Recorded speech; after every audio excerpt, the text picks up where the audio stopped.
Okay, so we're live. So welcome everyone that's joining. This video will also be made shareable afterwards, so feel free to share it with your network. So welcome anyone that's tuning in after. So this is the next segment of our series, What's Your Story? Checking in with the 3S award winners. So really quickly, I'll just go over who the Global Sourcing Council is. We're the ones hosting this series. So we're a nonprofit, and we seek to transform the world where businesses embrace profit with purpose. We're a leading organization focusing on sustainable, socially responsible global business. We empower organizations and businesses around the world to operate responsibly, develop innovative solutions, and again, pursue profit with purpose.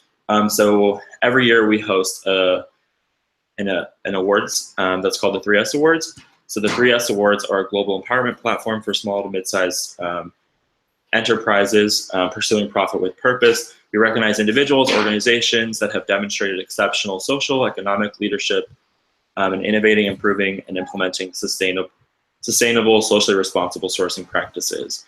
So today, I'll be interviewing. So myself, I'm a board member, Andrew Budsuck, on Global Sourcing Council.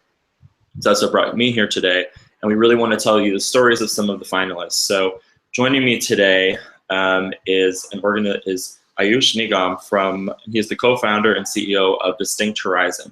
So Distinct Horizon was the second place this year in our People's Choice Award category. And this award is based on popular vote by the sourcing community. So it holds a special place in our heart because we open it up and you can check out their videos on the 3S Award website, and people were able to vote for the best videos. So clearly there was something about Distinct Horizon that really caught people's eye.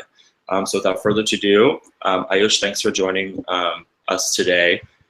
And we want to start by just kind of getting a sense of the story of Distinct Horizon. So how did Distinct Horizon begin? And kind of what have been your biggest challenges? What was your aha moment, so to speak? Sure. So thank you so much, Andrew, for organizing this. Really delighted to be able to present on this. And so basically how we started has been a long and interesting journey. So in fact, goes back to my school days. So when I was like 10 years old, and like I used to feel really bad when I used to see people lying on the road in urban slums and a lot of suffering, right? And it was really bad for us to for me to see that at that time, and so I felt like I really want to do something about this, right? And it felt like it makes so much sense to dedicate my life to something like this. So that's where it started. So that was the seed. Later on, when I went to college, I also started analyzing like what more where could I get to the base of the problem, right? Sure. And that's when I realized that the base of the problem is not the urban poverty per se, it's because of the rural economy that has to be strengthened first. Because the urban poverty is because of the migration of people who are not able to feed their families 3 times a day in the villages, and they have no option but to migrate to the urban areas and try to desperately look for any jobs that they can get, and they might have to spend their nights on the roads and stuff like that. So it was very clear to me that I wanted to work on the rural economy. So later, it was also very evident that agriculture, of course, forms the base of the rural economy, right? And hence we felt like we have to like work on agriculture, right? Start doing something on that, right? So after like pursuing a bit of investment banking and strategy consulting, just to build up my technical management expertise as well, jumped into like starting Distinct Horizon. That's when we actually went to meet a lot of agriculture experts and stuff. We also met this interesting person, Mr. B.B. Singh from Tata Chemicals. So he was the head new business development there. He's a very close mentor for us. He told us about this particular issue. So he told us that there are lots of issues in the agricultural sector currently, but there's this one simple solution. If you place the fertilizer in the right manner, you can solve a hell lot of issues in just one go. And that was like the aha moment, right? So we realized that just by placing it in the right manner, we could increase productivity drastically. In fact, we could double the profits for farmers. We could reduce huge amounts of soil degradation, water pollution, global warming, You name it and you have it, right? So Yeah. there's so many issues that can be solved in one single thing. So that's where we are like really fascinated. We did a lot of research, came back to the thing, and then decided we want to like get into this, right? So coming to the challenge, so basically the challenge that we have faced in our journey so far has been, I would say, primarily raising funds when you don't have the product, right? When you don't have the proof of concept, and making a machine, which is almost like a tractor, requires considerable amount of funds, right? So getting that fund without having a prototype becomes a chicken and egg problem. That's Absolutely. where we had some initially. Yeah, that's great. It seems like you were able to really, I mean, it's a great story. It seems like, you had this inspiration from the beginning of wanting to help people, and then through your studies, you're able to make this connection and really identify the problem. So going back to communities and helping to empower the rural economy, there's a lot of talk right now about sustainable development goals and how, in order to really solve these issues of poverty, economic resiliency, hunger, they're all interrelated. So we need to be thinking about them in a systemic way. And it seems like that's kind of how the thought process you had from the beginning.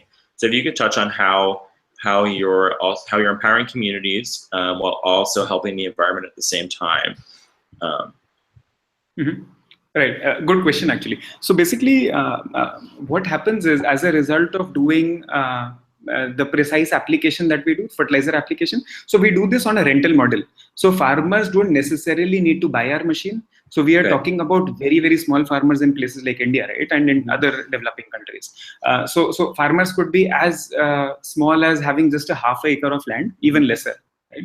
So basically what this does is, so we do the application on their field. They pay us a small fee for that, and they eventually double their profits because of the additional revenue, but their cost does not increase because they are also saving on fertilizer. They're putting lesser fertilizer, they're putting much lesser pesticides, they have to spend lesser on weeding. So eventually what happens is, at the same cost, they're able to make double the profits. So that is the straight away economic benefit for a small farmer, right? And that's huge. So apart from that, this is also extremely sustainable, because when we say we are actually bringing more productivity, we are also doing it extremely sustainably. We are improving the soil on the long term as well. So this goes on to increase the organic content in soil and balances the pH as well, which are two huge issues, right? Soil degradation is right now. Apart from that, so there's this whole matter of health, right? So we're talking about health of millions of people, because the current method of agriculture, the wrong application of fertilizer, leads to immense water pollution. Even the drinking water that people actually drink water out of the groundwater, right? Which is being polluted because of that. So that is drastically reduced. We are reducing eutrophication, which causes pollution runoff from the fields. That is being reduced. We are increasing the protein content, so hence more nutrition for people.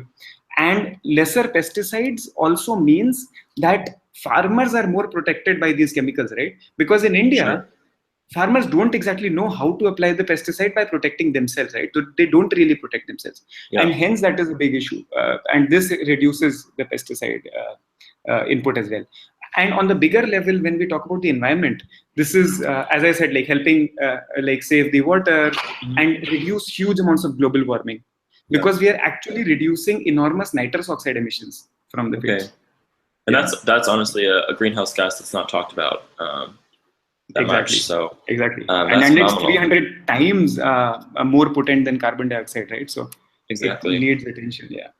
That's great. So it's amazing how such a small solution of kind of reinventing the way and kind of innovating the way that for such a simple thing that we've been doing for such a long amount of time in agriculture can have such a huge lasting impact. It's like you had all these issues, and then all of a sudden you have this little solution that's really helping people, which is great.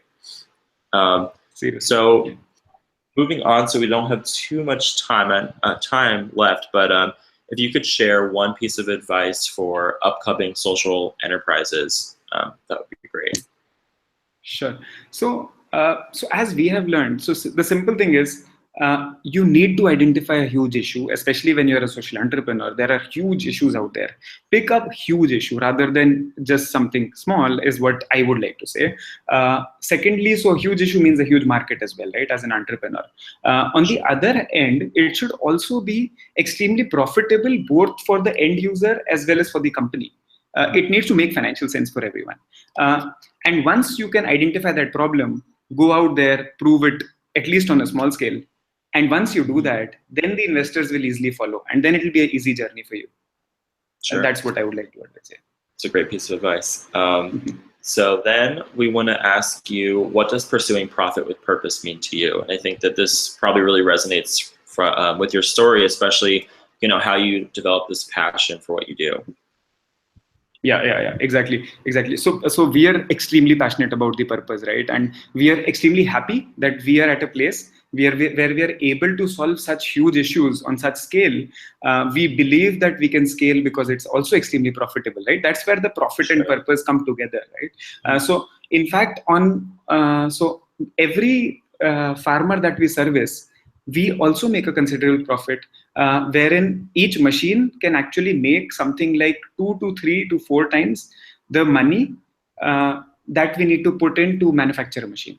Right? So in 1 year itself, we get like double, triple of that money back. So that's that's great. At the end of the day, because we are actually serving these farmers so well, when we see the smile on the face of the farmers, and we see that additional income being invested into education of their children, into health of their family, we feel so happy that we feel doubly passionate about like getting back there and like scaling it up. It's really the empowerment side of it is phenomenal. So then to kind of wrap up, what can we expect next for Distinct Horizon? And then where can anyone that's watching go to learn more? Sure. So basically right now, the next step for us is, so we are looking at raising $4 million over the next 1 year. And with that money, we plan to reach 2,000 acres of coverage by the end of 2018. And we plan to reach 1 million farmers over the next 5 years. So that's where we are broadly heading to, right?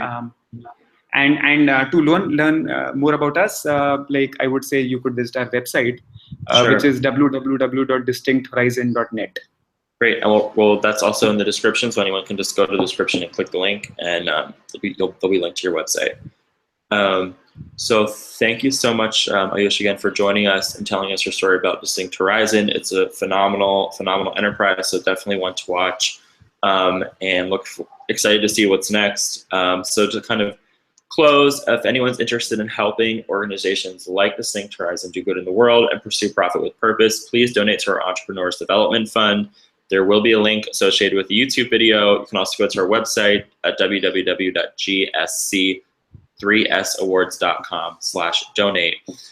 So in addition to your donation, check out the other videos of all the other finalists from the 3S Awards on our website, and subscribe to our YouTube channel for the next segment of this series where we interview more of the 3S Award finalists and you get to learn more about their story.